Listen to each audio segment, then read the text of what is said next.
जय हिंद साथियों, डॉक्टर संग्राम पाटिल बात कर रहा हूं। साथियों, हमारे संस्कृति में, भारत और साउथ ईस्ट एशियन संस्कृति में हनुमान का बड़ा महत्व है। तो मैं कुछ चीजें पढ़ रहा था, सुन रहा था, तो मुझे काफी रोचक इंटरेस्टिंग बातें पढ़ने को, सीखने को मिली। तो मैंने सोचा उस पर एक वीडियो बना के आप सबके साथ शेयर किया जाए। तो ध्यान से सुनिएगा क्योंकि ये बहुत ही इंटरेस्टिंग है, और अगर आपको अच्छा लगे तो ज्यादा से ज्यादा शेयर करें, ताकि हनुमान के बारे में जो भी मान्यता है, गलतफहमियां है, अंधविश्वास है, श्रद्धा है, उसके बारे में आप अपने लिए डिसीजन ले सकते हो। ये किसी भी मान्यता को ऊंचा दिखाने के लिए या नीचा दिखाने के लिए वीडियो नहीं है। यह सिर्फ इंफॉर्मेटिव वीडियो है। आपको जो लेना है आप इसमें से ले सकते हो। तो साथियों, हमारी जो मान्यता है, मेजॉरिटी इंडिया में तो हिंदू है, तो हिंदू लोग ब्राह्मण ग्रंथ जो है रामायण, महाभारत, पुराण, इसमें से अपनी मान्यताएं बनाए रखते हैं। और इसमें जो मान्यता है कि हनुमान ये वायुपुत्र थे, अंजनी या अंजना कहा जाता है उनकी मदर को। और एक जमाने में जब दशरथ अपने खुद के लिए पुत्र कामेष्टि यज्ञ कर रहे थे, तो उस वक्त उस यज्ञ का जो प्रसाद मिला तो वो वायु की वजह से उड़ गया, और वो वायु अंजनी तक लेके आया, और वो जहां पर प्रार्थना कर रही थी उसके हाथ में वो प्रसाद आया, तो उसने खा लिया, तो उसको भी पुत्र हो गया। और दशरथ की जो बीवियां थी उनको भी 4 पुत्र हो गए। तो ऐसी एक माइथोलॉजिकल स्टोरी इसके पीछे, हनुमान के जन्म के पीछे है। जन्मते ही ये जो हनुमान है, जो बंदर है, इसको बड़ा शूरवीर दिखाया गया है। उसकी माँ ने कहा है कि सिर्फ लाल रंग के फल खाना है, तो वो सूरज की तरफ छलांग लगा देता है। और फिर उसमें अलग अलग जो साहित्य है, उसमें अलग अलग स्टोरीज है। एक साहित्य है कि उसमें वो एक्चुअली मुंह में उसको अपने निगल लेता है, और दूसरा जो साहित्य है उसमें सूरज के पहले पास पहुंचने के पहले ही वो जल के राख हो जाता है। किसी साहित्य में उसको इंद्र ने धक्का दे दिया और गिरा दिया, ऐसे भी बताया जाता है। तो ये हनुमान जब राख हो जाता है, मर जाता है, तो उसके पिता वायु वो पाताल में निकल जाते हैं। तो फिर पृथ्वी में कोई भी वायु नहीं रहती है, तो सारे चिंता में आ जाते हैं। तो देव, इंद्र सब आ जाते हैं स्वर्ग से, और वो सब उसकी जो राख है उसको एक साथ मिलाकर उसमें फिर से जान ला देते हैं, वापस ला देते हैं। लेकिन उसकी जो दाढ़ी है, जिसको हनुवटी कहा जाता है, ये ठीक से नहीं हो पाती है, तो उसी से उसका नाम हनुमान है, ऐसे माना जाता है। तमिलनाडु में उसको अलग मान्यता है कि उसकी नाम जो हनुमान है, हनुमंत या अनुमंत, ये क्यों गिरा, उसकी अलग मान्यता है। तो जब वो हनुमान को फिर से बना देते हैं ये सब देवता लोग, तो उस वक्त उसको काफी सारे वरदान मिल जाते हैं। उसकी लाइफ हमेशा के लिए वो अमर हो जाता है। वो अग्नि या वरुण या वायु, इसकी उसको कोई असर नहीं होगा, वो अपना रूप बदल सकता है। ऐसे कई तरह के उसको अलग अलग शक्तियां प्राप्त हो जाती है। और हम जो जानते हैं, रामायण का जो हनुमान है वो एक भक्त है, एक अनुयायी है, वो रक्षक है, राम का, धर्म का रक्षक उसको बताया गया है। और वो काफी स्ट्रांग है और संदेशवाहक है। यहाँ का संदेश वहां लेके जाता है। तो ये संदेश मतलब वो अच्छी चीजों का संदेशवाहक है, ऐसे हम मानते हैं। लेकिन अलग अलग तरीके के रामायणों में उसको राम और सीता के बीच में वो लव लेटर जैसे कैरी करता है, इस तरीके की भी बातें की गई है। तो हम ये जो रामायण है, हम भारत में जो प्रमाण रामायण माना जाता है वो वाल्मीकि का है। लेकिन साउथ ईस्ट एशिया में अलग अलग रामायण है। वो वाल्मीकि की रामायण फॉलो नहीं करते हैं, वो उनकी अलग अलग रामायण है, और उनमें अलग अलग स्टोरीज भी है। तो ये जो रामायण है, कई बर्मा में, कंबोडिया में उसको रिमकेयर कहते हैं, और वहां पे ये थोड़ी सी मॉडिफाइड स्टोरी है रामायण की। बर्मा में भी रामायण है, मलाया में है, थाईलैंड में है, तिब्बत का अलग रामायण है। चाइना में तो एक मंकी किंग की काफी फेमस स्टोरी है। युआन सांग जो हमारे यहाँ पे 7वीं सेंचुरी के शुरू में यहाँ पे आए थे, और वो बुद्धा के टीचिंग का सारा मटेरियल जमा करके चाइना लेके गए, और वो उनको ट्रांसलेट किया। और उनका जो जर्नी था उसके ऊपर एक मंकी किंग नाम की 400 साल पहले एक स्टोरी लिखी गई थी, वो काफी फेमस है। तो इस कैरेक्टर को, मंकी किंग कैरेक्टर को देवता की तरह माना जाता है, चाइना में बड़ा फेमस है। वही जापान में चाइना से फिर ये स्टोरीज गई और वहां पे भी इसके मंदिर है, उसको गार्ड की तरह, ये मंकी मंदिरों को गार्ड की तरह रक्षा करता है उनकी मंदिरों की। तो ये बुद्ध के मार्ग के सिलसिले में यहाँ पर इसका प्रसार हुआ है और काफी सारे साउथ ईस्ट जो देश है वहां पर इसको रामायण तो कहा गया है, लेकिन इसको बुद्ध के जातक कथाओं के साथ जोड़कर ये बुद्धिज्म का पार्ट है ऐसे माना जाता है। भारत में हम इसको ब्राह्मण धर्म से रिलेट करते हैं, लेकिन भारत में यह जैन रामायण भी हुआ करता है, जिसमें ये बंदर नहीं है, हनुमान जो है ये एक नॉर्मल व्यक्ति है, उसके पास एक्स्ट्राऑर्डिनरी पावर्स है और इस तरीके से उसको पेश किया गया है। जो श्रीलंका में जो रामायण है उसमें भी इसको ऐसे हीरो करके नहीं बताया है उस रामायण में, और उस रामायण में वो बुद्धा से एक्चुअली मिलता है। श्रीलंका का जो रामायण है उसमें उसकी एक मीटिंग बुद्धा के साथ की दिखाई गई है। तो भारत में खास करके जब इस्लाम आया उस वक्त तक हनुमान को ऐसे देवता के रूप में ऐसे ज्यादा माना नहीं जाता था, लेकिन जैसे ही इस्लाम का आगमन हुआ उस वक्त रामचरितमानस लिखा गया और बाद में फिर अलग अलग राज्यों में भी एक राम भक्त हनुमान का प्रचार किया गया और उसके बाद में मीडियावल इंडिया में ज्यादा से ज्यादा हनुमान का महत्व बढ़ा, उसके मंदिर बढ़े। उसके पहले काफी कम इसके एविडेंस मिलते हैं हनुमान के मंदिर के। खजुराहो माना जाता है कि यह पहला एविडेंस है कि यहाँ पर हनुमान की मंदिर की शुरुआत हुई हो, लेकिन वैसे एविडेंस जो है उससे भी पुराने हैं। ये ब्राह्मणिकल पाथ के मंदिर के सिलसिले में नहीं है, वो किसी और सिलसिले में है, वो हम बात करेंगे अब। तो इसकी शुरुआत जो है मैं करना चाहूंगा कि ये जो राम कथा है ओरिजिनली, मैंने पीछे भी एक वीडियो बनाया था कि राम कथा आई कहां से है।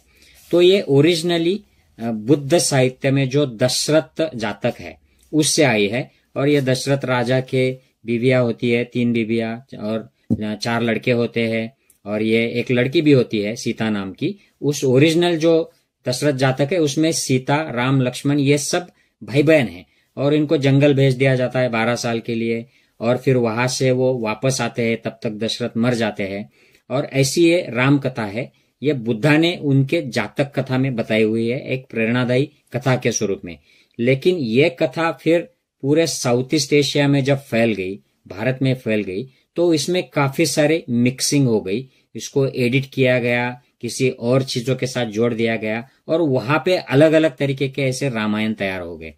तो ये वाल्मीकि का जो रामायण है हमारे यहाँ पे जो प्रचलित है शुरू से, उसमें भी काफी सारी चीजें ऐसी जोड़ दी गई है, और ज्यादातर जो एविडेंस, ये जो स्टोरीज है, ये उस वक्त की जो लोक कथाएं थी उनको जोड़कर राइटर ने ये स्टोरीज तैयार की है। यहाँ की जो कथाएं है जैसे वानर सेना या सेतु क्रॉस करना, सेतु के ऊपर से क्रॉस करना, या सीता की अग्नि परीक्षा की जाती है, या किडनैपिंग होता है।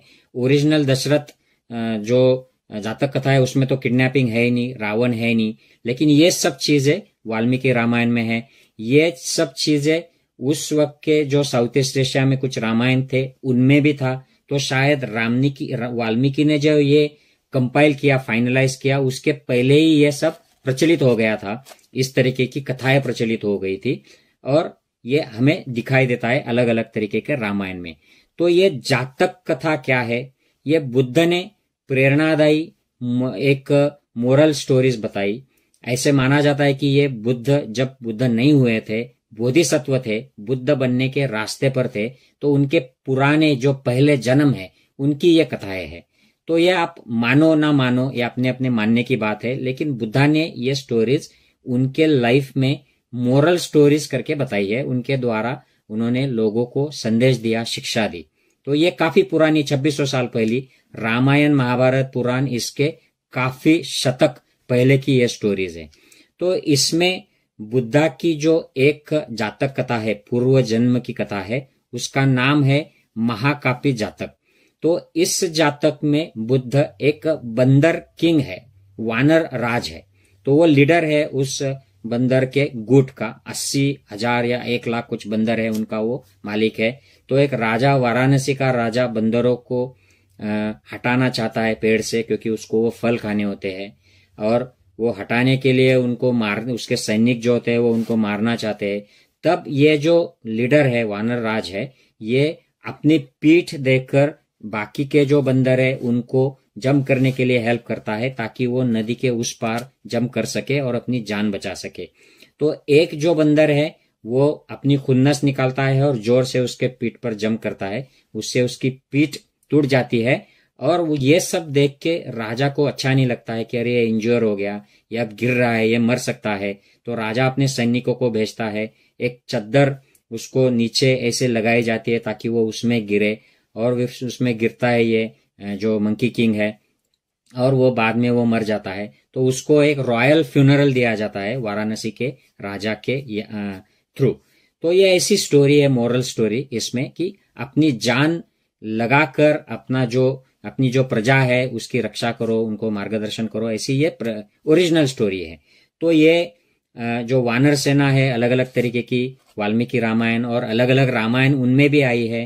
फिर ये अपनी पीठ लगाकर उसके ऊपर से दूसरों को नदी पार करा देना, ये जो सेतु की जो कंसेप्ट रामायण में आई है, ये इससे ली गई लगती है। तो साथियों, इससे और इसमें एडिशनल बात यह है कि बुद्धा के पूर्व जन्म की कथा ही नहीं, लेकिन बुद्ध जिस जन्म में बुद्ध हुए थे उस जन्म में भी मंकी और एलिफेंट इनका काफी महत्व है।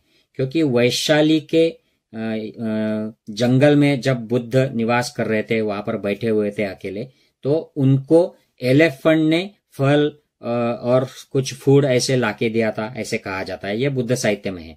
तो ये एलिफेंट को देखकर, हाथी को देखकर एक बंदर भी आया और वो भी बुद्धा को ऐसे फल लेकर उनकी सर्विस में हाजिर हो गया। तो ये बड़ा महत्वपूर्ण है और इसके काफी स्क्रिप्चर्स, इमेजेस में भी ये आया है। तो ये भी इंपॉर्टेंस है एक बंदर का और एक बुद्धा का, और उससे भी ये प्रथा प्रचलित हुई है कि एक हीरो के साथ बंदर दिखाना, उसकी भक्ति कर रहा है, सेवा कर रहा है, उसके लिए काम कर रहा है, ऐसा एक सेवाभावी बंदर, ये भी इसके लिए मायने रखता है, इस बैकग्राउंड को देखने के लिए। तो साथियों, अब आखिरी मुद्दे पर आता हूं कि ये हमें एक काफी कॉमनली एक चित्र, एक प्रतिमा दिखाई जाती है, और ये बड़ी पब्लिश की जाती है कि हनुमान अपनी छाती फाड़ कर फोटो दिखा रहा है, इमेज दिखा रहा है राम और सीता की। तो ये जो प्रतिमा है हनुमान की, कि मेरे शरीर में कहीं भी देखो राम ही राम है, मतलब धर्म ही धर्म है, ऐसा उसको दिखाया गया है। तो ये कहाँ से आया है? इसके कोई बहुत पुराने प्रूफ्स तो भारत में नहीं है। ब्राह्मण जो कार्विंग्स है, ये शिल्प है, प्रतिमाएं हैं, उनमें नहीं है, लेकिन ये हमें मिलते हैं बुद्धिज्म के इतिहास से। तो इसके लिए मैं आपको बहुत ही इम्पोर्टेंट कैरेक्टर जो हम भारतवासियों को ज्यादा मालूम नहीं है, उसके बारे में संक्षिप्त में बताना चाहता हूं, और वो है भगवान बुद्ध का सिर्फ एक ही लड़का था, उसका नाम था राहुल। और ये राहुल का जन्म ये भगवान बुद्ध जब छोड़ के जाने वाले थे अपने पैलेस को, तभी हुआ था, उसी दिन हुआ था, ऐसे कहा जाता है। और फिर उन्होंने उस पैलेस को छोड़ दिया, अपने बच्चे को देखा, वाइफ को देखा, और वो निकल गए। उसके बाद में वो 7 साल के बाद वापस आए। तो 7 साल के बाद आए तो उनका बच्चा उनके पीछे लग गया कि मुझे मेरी जो इनहेरिटेंस है, मेरी जो प्रॉपर्टी है, वो मुझे चाहिए, आप मेरे पिताजी हो तो मुझे वो सारा दीजिए। क्योंकि ये उनको उनके वाइफ, उसके माता ने बताया था, यशोधरा ने बताया था कि अपने पिताजी से अपनी इनहेरिटेंस मांगो। तो वो उनके पीछे चलता चलता गया, बुद्ध ने भी उसको आने दिया, और फिर उसको बिठाया और अपने जो शिष्य थे उनको बताया कि इसको ऑर्डिनेशन करो, बच्चे को दीक्षा दे दो। तो 7वें साल की उम्र में राहुल को धर्म की दीक्षा मिली, तो वो श्रामणेर बन गया, सबसे कम उम्र का। और फिर 18-20 साल का था तो वो उसका प्रॉपर दीक्षा हुई, तो वो भिक्खु बन गया। बाद में जाकर वो अरहंत हो गया। और उसके बुद्धा के जो सबसे डेडिकेटेड जो 4 अरहंत थे, उसमें राहुल का नाम आ गया। और अलग अलग ट्रेडिशंस में, जैसे महायान ट्रेडिशन में जो 16 इंपॉर्टेंट अरहंत माने जाते हैं, उनको देवता भी बाद में माना गया। हालांकि ये देवता नहीं होते, ये देवता के भी ऊपर के योनि के होते हैं, ये लिबरेटेड होते हैं। तो देवता, देव योनि, ब्रह्म योनि और लिबरेशन, बुद्ध, अरहंत इसके परे होते हैं, इसके बाद में आते हैं। तो ये 16 जो है इनमें भी इसको स्थान आता है। चाइना में ये 18 माने जाते हैं। अलग अलग प्रथाओं में अलग अलग तरीके से राहुल जो थे, अरहंत राहुल, इनका इंपॉर्टेंस आता है।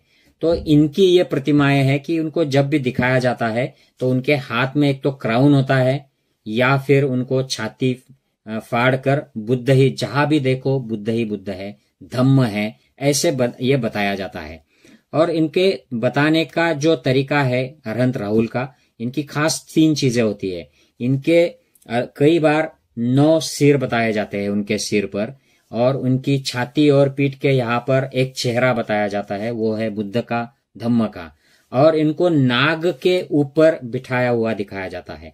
तो ये सिंबॉलिक है। नाग लोग जो थे, नाग क्षत्रिय, ये मूल निवासी थे भारत के उस जमाने के। उन्होंने ज्यादा से ज्यादा ये बुद्धिज्म एक्सेप्ट किया था और उसको चलाने का, उसको प्रोटेक्ट करने का भी काम यही कर रहे थे। बुद्ध को भी कई बार नाग के ऊपर बिठाया हुआ दिखाया जाता है और नाग के फन उसके पीछे से लगाए जाते हैं। और ये प्रतीक बाद में फिर ब्राह्मण साहित्य में भी लिए गए। ब्राह्मण जो शिल्प आए, प्रतिमाएं आई, उनमें भी ये लिए गए। तो ये जो राहुल का जो प्रतीक है, ये साउथ ईस्ट एशिया में ज्यादा फेमस है। जापान, चाइना, थाईलैंड, ये अलग अलग जो कंट्रीज है इसमें इसको काफी माना जाता है। और ये इसी तरीके से पेश किया जाता है कि उसके सिर पर 9 चेहरे हैं और उसके ट्रंक पर एक अलग सा चेहरा है और नीचे उसको नाग का जो शेप है वो दिया जाता है। तो ये जो हनुमान हमारे सामने जो पेश किए गए हैं हमारे साहित्य में, ये कहाँ से आए हैं? ये अलग अलग रामायणों में, अलग अलग संस्कृतियों में इनकी अलग अलग स्टोरी है। किसी स्टोरी में इसको ब्रह्मचारी बताया गया है, तो किसी रामायण में इनकी शादी बताई गई है। यहाँ तक कि एक रामायण ऐसी है कि वहां पर वो रूप बदल लेते हैं और रावण का रूप लेकर उसकी बीवी के साथ व्यभिचार भी कर लेते हैं। तो अलग अलग स्टोरीज है। ये सारी लोक कथाएं हैं, ये ली गई है अलग अलग जो बुद्ध की जातक कथाएं थी, बुद्ध के जमाने में जो लोक कथाएं चली थी, उनके ऊपर से इनको लिया गया। अलग अलग साहित्य से प्रेरणा ली गई और उनको एक साथ मिलाकर ये हनुमान का पात्र है। और इसी को, इन्हीं अलग अलग स्टोरीज को एक साथ मिलाकर रामायण भी बनी है। और ये अलग अलग देशों में, अलग अलग संस्कृतियों में अलग अलग रामायण बनी है। मैं आशा करता हूं कि इस वीडियो से ये जो शॉर्ट इन्फॉर्मेशन मैंने आपको दी है, इससे हनुमान के बारे में, उनकी जो इतिहास है वो कहाँ से आया है, ये कैसे बदलता गया है और अलग अलग साउथ ईस्ट एशियन कंट्रीज में इसकी क्या पार्श्वभूमि है, क्या मान्यताएं है, ये मैं आपसे शेयर कर सका हूँ, ऐसे मैं आशा करता हूँ। अगर आपको ये वीडियो अच्छा लगे तो please share in your groups with your friends and relatives. Take care. जय हिंद फ्रेंड्स।